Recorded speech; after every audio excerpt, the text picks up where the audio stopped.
The dust is beginning to settle on the fifth and final budget of this government. I'm joined outside government buildings by Alan Farrell, government TD, by Finian McGrath of Dublin Bay North, and by Dara Calleary, Fianna Fáil TD from Mayo. Alan Farrell, how is this sitting with the government backbenchers today?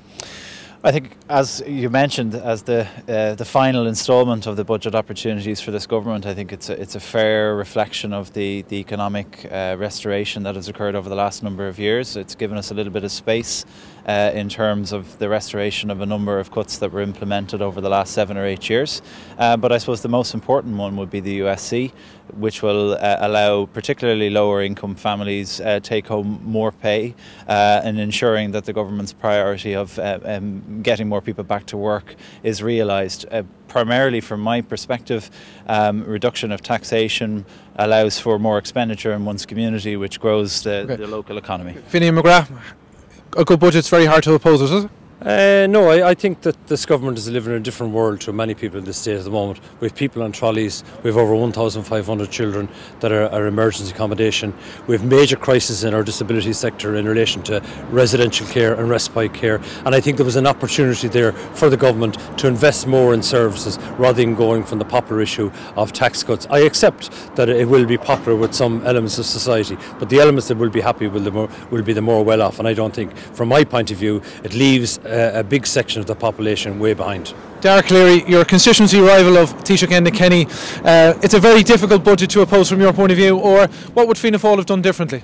Look, it's a very late nature budget, Danny. It's one for everyone in the audience. Individuals will be happy, but as a country, it's not a good budget. And Alan said it's a fair reflection of the government. It is absolutely. It's a fair reflection of the very divisive social policies, once again. And as the last 4 budgets, the ESRI, an independent think tank, have confirmed them to be unfair in the way that they distributed the cuts. They will confirm the 5th budget of this government to be the same. Well, we would have done a lot of things differently, and as you said, of a constituency, I share the constituency with the Taoiseach. Nothing in this budget for the regions, nothing to try and encourage regional development. And in fact, there's actually a hidden cut within the budget of €45 million in the Department of Enterprise, Jobs and Innovation for next year. So that shows the government are taking this recovery for granted, they're taking employment creation for granted, and they're absolutely choking the ability of our regions to respond to economic growth. Finian McGrath, smokers are probably the only group of people who've been hit with tax increases. You must be devastated. Well, they're up 50 cents in the packet of 20, which I've always challenged, because what the government are missing out here, I think they're going to raise in the region of 61.5 million, but there's a huge problem at the moment for retailers and the black economy and smuggling and cigarettes, and also in the last 2 years, a lot of the criminal gangs, particularly in the urban areas, are getting involved in cigarette smuggling rather than drug dealing. So, and I see a potential there that if they hadn't done that, they could raise between 300 and 500 million in relation to lost revenue and taxation. So for me, that issue, I take the point from a health point of view, of course, that aspect. If the money is put into children, I would welcome that, and I believe that's on the agenda. But on the broader issue, there was a potential there to raise more money and more revenue. And Alan Farrell, to Dara Calleary's point, this is simply a giveaway budget ahead of an election. No, not at all.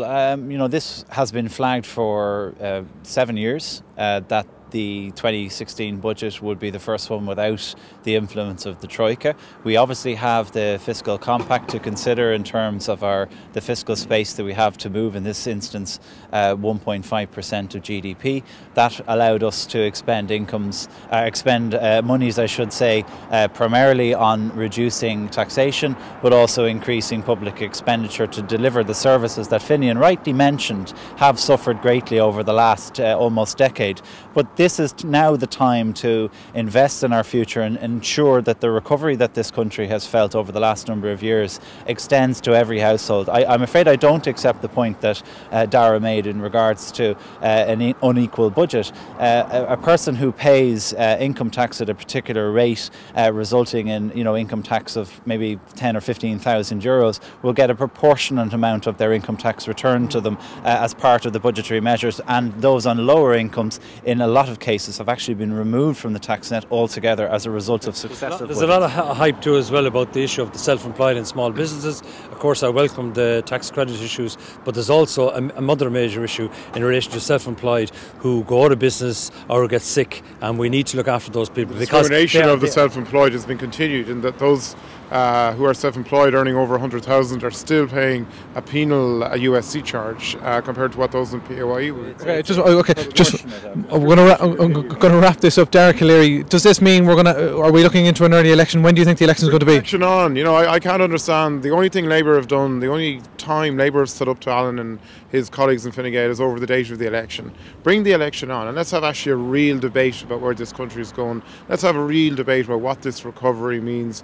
Bring it on, but I think the government are afraid to do that, and Labour in particular are afraid to do that, and it looks as if it'll be February, March, but whatever day it is, we'll be there. I think it's an election budget, but I do expect the government to stay the course and stay there maybe until the early March. Alan? I think the government have been very consistent for almost 3 years. The Taoiseach has repeated infinitum. I'm sure, Danny, you've heard it many times that this government will serve its full term and we will have an election in the spring of 2016. Gentlemen, thank you all very much for joining us here on independent.ie. For updates on the budget throughout this evening and over the coming days, stay tuned to independent.ie. From outside government buildings for independent.ie, I'm Daniel Mc Connell.